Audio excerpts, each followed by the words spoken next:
I had never heard of Excess Baggage before watching it, so I expected it wouldn't have the highest rating.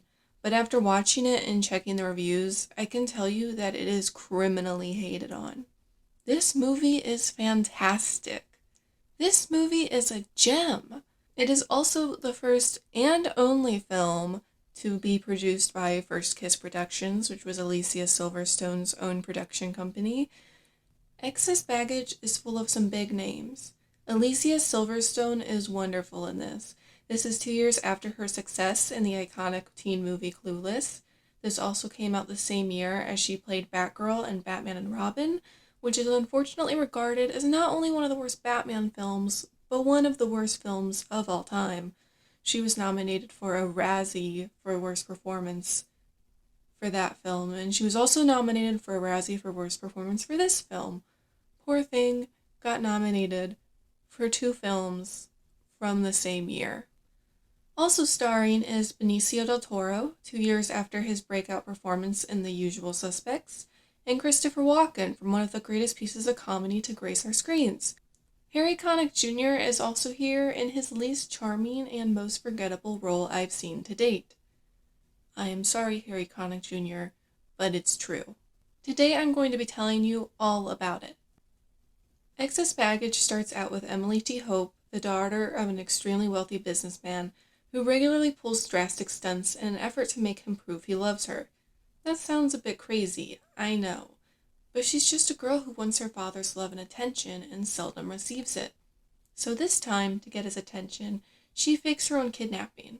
Yes, she sets up her own ransom, a measly $1 million, and tapes her legs and mouth, and puts on handcuffs, and shuts herself in the trunk of her green Beamer, which took me a moment, but that means BMW, because she's rich and rich people drive BMWs. That's a fact. Unfortunately for her, before her father's team can come rescue her, Vincent, a professional car thief who steals and resells luxury cars, hotwires the green Beamer and takes it back to his garage. It's only after he gets it back that he finds her struggling in the trunk. Instead of helping her, Vincent panics. Yes, instead of helping her, he closes her back in the trunk. Not once, but twice, and then he runs away. He goes to a restaurant to call his partner, Greg. Did you get the G? Yeah, I got the G. So what's the problem? We got a problem. I need to get the warehouse right away. By the time Vincent comes back to the garage, Emily has gotten herself out of the trunk. Unable to get out of the garage, she calls her father and learns her Uncle Ray is involved in the case. He and Emily are pretty close. He's been there for her a lot more than her father has, and he knows her well enough to have a hunch that Emily is faking her own kidnapping. Anyway, Vincent returns and doesn't give her back her car keys. Shortly, she gives up on trying to get the car back and just wants to leave. Frankly, he's a lot more scared of her than she is of him. He's more scared of being recognized. He promises not to hurt her, so in response, she engages in property damage, then absolutely demolishes him when he asks her to stop. Now, that was a good kick. All right, I don't want to fight. All right. It was at this moment that I fell in love with her. Meanwhile, Vincent mumbles through the whole exchange. Alicia Silverstone always speaks so clearly. I have never heard a voice so crisp and so articulate, but I needed subtitles just to understand Benicio del Toro because he mumbles throughout the whole movie. No hate on the actor, I absolutely love his voice, but the difference is just so funny to me. Eventually he wins in the exchange, though it's only because Emily stopped fighting him. If she kept going at it, it would have been over for him in minutes. Then he handcuffs her to a pipe, because he knows she will kick his ass again if given the chance. That doesn't stop her, however. Greg comes over to check on the situation, and Emily proceeds to throw things at Greg's less than mediocre haircut with incredible accuracy. Meanwhile, we learn that some guy is supposed to get a car from Vincent and Greg, but that plan is put on hold for now. Remember that. Now would be a good stopping point if you haven't seen this movie and I've piqued your interest and you want to see it. Go watch it right now. You can rent it for $3. Go find it.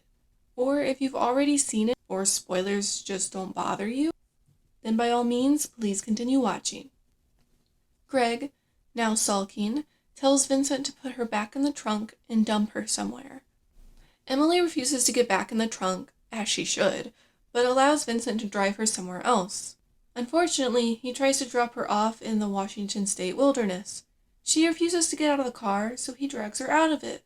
But this would have been the perfect opportunity for her to have jumped in the driver's seat and booked it. Anyways, he drags her out of the car and she clings to him, not wanting to be left in the woods, which is understandable. There's probably cougars and bears in there. She throws herself onto the car and he gets back out to drag her off, but oops, she scratched the paint.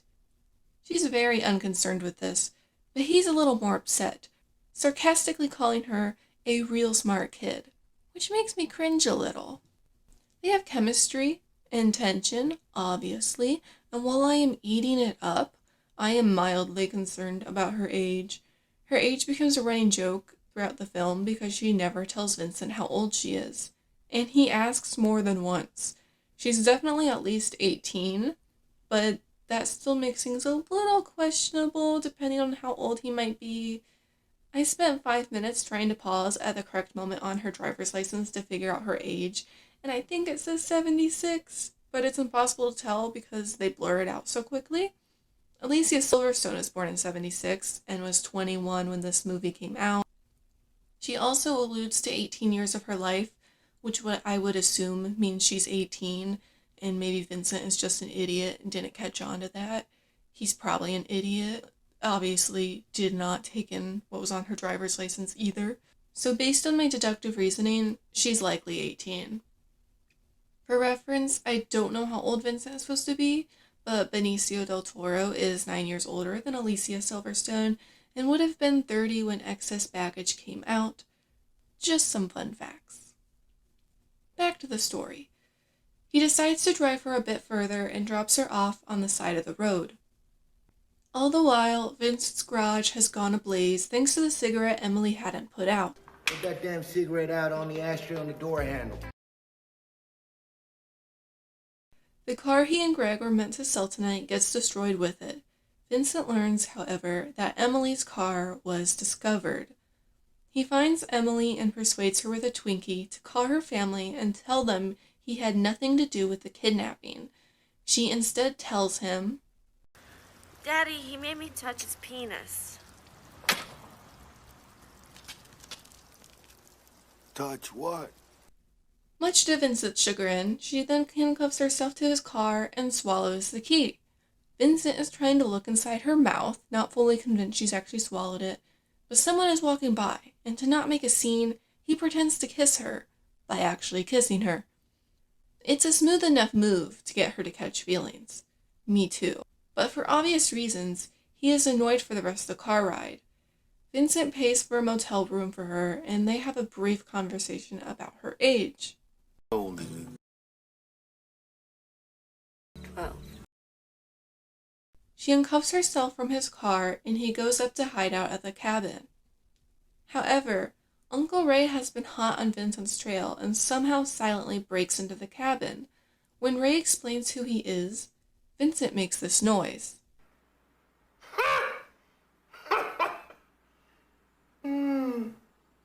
Ray wants Vincent to take him to Emily and use the $200,000 Vincent needs to return to Docus' leverage. Remember when I said 2 guys were after Vincent and Greg? They work for Docus, who already put a down payment on a Ferrari that got destroyed in the fire. Vincent decides this car ride with scary Uncle Ray is the perfect time to take a nap. And even despite being nice to Vincent, Did I hurt you? Did I shoot you in the groin? he needs Vincent because he has an ulterior motive. To protect Emily's reputation, because, she's committed a couple felonies here, he is going to turn Vincent in. Emily decides she's not going to have that and runs off with Vincent. But Vincent is stalling because he wants his $200,000. So in response, Emily pulls him so hard that he falls on his ass. Also, if I may say, the music in this film is pretty good. We've got One Headlight by the Wallflowers, a song I absolutely adore. We've also got a mediocre cover of The Cars All Mixed Up by the Red House Painters, which plays at both a sad part of the movie and the final scene. It works for the sad scene, but not really the resolution, because it's supposed to be this happy romantic moment and there's depressing music playing in the background. And of course, we have another song that plays twice, the most romantic song ever, the Dave Matthews Band's Crash Into Me. This is the song they fall in love to. It's a stalker song, but it's a good stalker song. It sounds very nice. Remember the $200,000 Ray took from Vincent? Well, Vincent really needs that money back. Like right now. Emily assures him she'll get it to him because she's rich and she can just get her daddy to give her the money. They go to meet with Greg at Naughty Pines, which is this fancy ski lodge-esque looking hotel. Greg is pissed that the money is missing because if they don't give it back, they're going to get hurt. Here is where you can see that Vincent has become absolutely smitten with Emily. She's a badass. She's berating Greg, and Vincent loves that. Emily and Vincent bond with each other in the hotel room before they get smashing drunk, despite their claims otherwise, and probably have sex. The next morning, they have one of the oddest dialogue exchanges I've ever heard. But I'll give it a pass because they're cute. I was curious if the script had more context, and Jesus Christ, it's a completely different movie, unrecognizable. But the answer is no. There's no more context. I don't know what Vincent's talking about, and I don't know why Emily says that. After their strange dialogue exchange, Emily gets kidnapped for real, Vincent too, by the men who work for Docus, the guy that gave the money for the car. And now they've upped the price from $200,000 to $1 million after this exchange. Are you drunk? No, you're on drugs. Emily gets back at it, ruthlessly beating up men, taking no prisoners, while Vincent meets with Emily's father and uncle to get the $1 million. Because Emily's father is a douche, he isn't giving him the ransom money, despite being rich as shit, because she just isn't worth it to him. As Emily put it, he's an unfeeling sociopath. But I have a feeling she may have inherited some of that. Ray, however, does care about Emily and teams up with Vincent to get her back. He's my bodyguard. In the warehouse, there's a fight between the Dream Team and these two guys, and Christopher Walken pulls a gun out of his ass. I guess that means the bad guys are defeated because Emily calls her father. The police tracing the phone call show up at the warehouse. Ray frames the two guys, the car guys, for Emily's kidnapping. Vincent, meanwhile, seems to have disappeared. Where is he? I don't know. Did they forget about him? But in the ending, we learn that he's actually been in the trunk of Emily's car. Who knows for how long? Okay. Long. I gotta go, honey. Because she did a whole wardrobe change, and now it's nighttime. She drives to a parking garage. They sit in the trunk together, drink some wine, then kiss. And while making out in some slick, suave movement, they slide back into the trunk, and Benicio del Toro's long legs close the door. It's a perfect ending. I love it. If you can't tell, I had a blast watching this film. I expected the ratings to not be great, considering I hadn't heard of the film before, and it was just too much fun. Some people mistake fun for stupid, and most people mistake stupid for bad. For IMDb, I thought maybe a 6.3. No, it's a 5.3. A 5.3. For this fucking masterpiece? Letterboxd wasn't much better. In fact, it was worse. A 2.6? That is a 5.2 in IMDb language. Critics hated it. Audience hated it. What the fuck? I don't know who watched this movie, but they weren't the target audience. Our hero here is probably a sociopath. Her love interest might be high, and they have amazing chemistry, despite all the reviews saying otherwise. The dialogue was mostly pretty great. It was funny, there was a cool car chase scene, and it was just all around a good time. Also, look at these cute promotional photos I found.